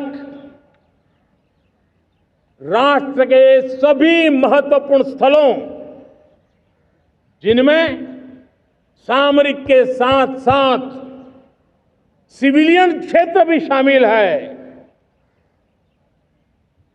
जैसे अस्पताल हो, रेलवे हो, जो भी आस्था के केंद्र हो, उन्हें टेक्नोलॉजी के नए प्लेटफॉर्म द्वारा पूरी तरह सुरक्षा का कवच दिया जाएगा। ये सुरक्षा का कवच लगातार विस्तार होता जाए, देश का हर नागरिक सुरक्षित महसूस करे। किसी भी प्रकार की टेक्नोलॉजी हम पर वार करने आ जाए, हमारी टेक्नोलॉजी उससे बेहतर सिद्ध हो। और इसलिए आने वाले 10 साल 2035 तक मैं ये राष्ट्रीय सुरक्षा कवच का विस्तार करना चाहता हूं, मजबूती देना चाहता हूं, आधुनिक बनाना चाहता हूं। और इसलिए भगवान श्री कृष्ण से प्रेरणा पाकर के हमने श्री कृष्ण का जो सुदर्शन चक्र था, उस सुदर्शन चक्र की राह को चुना है। आप में से बहुत लोगों को याद होगा, जब महाभारत की लड़ाई चल रही थी, श्री कृष्ण ने अपने सुदर्शन चक्र से सूर्य के प्रकाश को रोक दिया था और दिन में ही अंधेरा कर दिया था। सूर्य प्रकाश को सुदर्शन चक्र से रोक दिया था। और तब अर्जुन ने जो शपथ ली थी जयद्रथ का वध करने की, उस प्रतिज्ञा को अर्जुन पूर्ण कर पाए थे। वो सुदर्शन चक्र के पराक्रम और रणनीति का परिणाम था। अब देश सुदर्शन चक्र मिशन लॉन्च करेगा।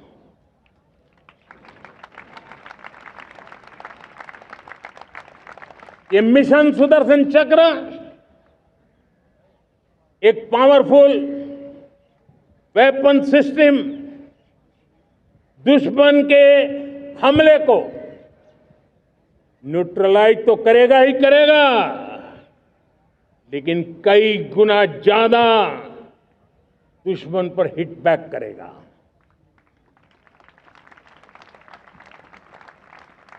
हमने भारत के इस मिशन सुदर्शन चक्र के लिए कुछ मूलभूत बातें भी तय की है। आने वाले 10 सालों में हम उसको प्रखरता से आगे बढ़ाना चाहते हैं।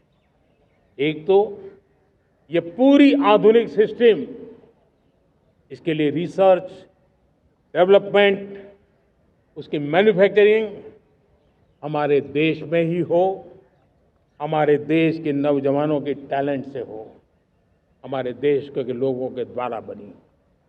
दूसरा, एक ऐसी व्यवस्था होगी जो वॉरफेयर के हिसाब से भविष्य में क्या क्या संभावनाएं हैं उसका हिसाब किताब लगा करके +1 की स्ट्रेटेजी वर्कआउट करेगी। और तीसरा, सुदर्शन चक्र की एक ताकत थी, वो बहुत ही प्रिसाइज, जहां जाना था वहीं जाता था और वापस श्री कृष्ण के पास लौट के आता था। हम इस सुदर्शन चक्र के द्वारा भी टारगेटेड प्रिसाइज एक्शन के लिए भी व्यवस्था को विकसित करने की दिशा में आगे बढ़ेंगे। और इसलिए युद्ध के बदलते तौर तरीकों में राष्ट्र की सुरक्षा, नागरिकों की सुरक्षा के लिए मैं बड़े प्रतिबद्धता के साथ इस कार्य को आगे बढ़ाने के लिए वचन देता हूं। मेरे प्यारे देशवासियों, जब हम लोकतंत्र की बात करते हैं, स्वतंत्र भारत की बात करते हैं, तब हमारा संविधान हमारे लिए सर्वोच्च दीप स्तंभ होता है, हमारा प्रेरणा का केंद्र होता है। लेकिन आज से 50 साल पहले भारत के संविधान का गला घोंट दिया गया था, भारत के संविधान के पीठ पे छुरा भोंक दिया गया था, देश को जेल खाना बना दिया गया था, आपातकाल लगा दिया गया था, इमरजेंसी थोप दी गई थी। इमरजेंसी के 50 साल हो रहे। देश की किसी भी पीढ़ी ने संविधान की हत्या के इस पाप को कभी भूलना नहीं चाहिए। संविधान की हत्या करने वाले पापियों को नहीं भूलना चाहिए। और हमें भारत के संविधान के प्रति अपने समर्पण को और मजबूती देते आगे बढ़ना चाहिए। वो हमारी प्रेरणा है। मेरे प्यारे देशवासियों, मैंने इसी लाल किले से पंच प्रण की बात कही थी। मैं आज लाल किले से फिर से एक बार मेरे देशवासियों का पुनः स्मरण जरूर करना चाहता हूं। विकसित भारत बनाने के लिए न हम रुकेंगे, न हम झुकेंगे। हम परिश्रम की पराकाष्ठा करते रहेंगे और अपनी आंखों के सामने 2047 में विकसित भारत बना करके रहेंगे। मेरे प्यारे देशवासियों, हमारा दूसरा प्रण है कि हम हमारे जीवन में, हमारी व्यवस्थाओं में, हमारे नियम कानून परंपराओं में गुलामी का एक भी कण अब बचने नहीं देंगे। हम हर प्रकार की गुलामी से मुक्ति पाकर के ही रहेंगे। मेरे प्यारे देशवासियों, हम अपनी विरासत पर गर्व करेंगे। हमारी पहचान का सबसे बड़ा आभूषण, सबसे बड़ा गहना, सबसे बड़ा मुकुटमणि हमारी विरासत है। हम विरासत का गर्व करेंगे। मेरे प्यारे देशवासियों, इन सब के लिए एकता, ये मंत्र सबसे बड़ा शक्तिशाली मंत्र है। और इसलिए एकता की डोर को कोई काट न सके, ये हमारा सामूहिक संकल्प होगा। मेरे प्यारे देशवासियों, मां भारती के प्रति कर्तव्य निभाना ये पूजा से कम नहीं है, तपस्या से कम नहीं है, आराधना से कम नहीं है। और उसी भाव से हम सब मातृभूमि के कल्याण के लिए परिश्रम की पराकाष्ठा करते हुए 2047 विकसित भारत के लक्ष्य को पार करने के लिए अपने आप को अपा देंगे, अपने आप को झोंक देंगे। जो भी सामर्थ्य है, कोई भी अवसर को छोड़ेंगे नहीं। इतना ही नहीं, नए अवसरों को निर्माण करेंगे और निर्मित करने के बाद हम 140 करोड़ देशवासियों के सामर्थ्य से आगे बढ़ते ही रहेंगे, बढ़ते ही रहेंगे, बढ़ते ही रहेंगे। मेरे प्यारे देशवासियों, हमें याद रखना है, 140 करोड़ देशवासियों को याद रखना है, परिश्रम में जो तपा है, परिश्रम में जो तपा है, उसने ही तो इतिहास रचा है। परिश्रम में जो तपा है, उसने ही तो इतिहास रचा है।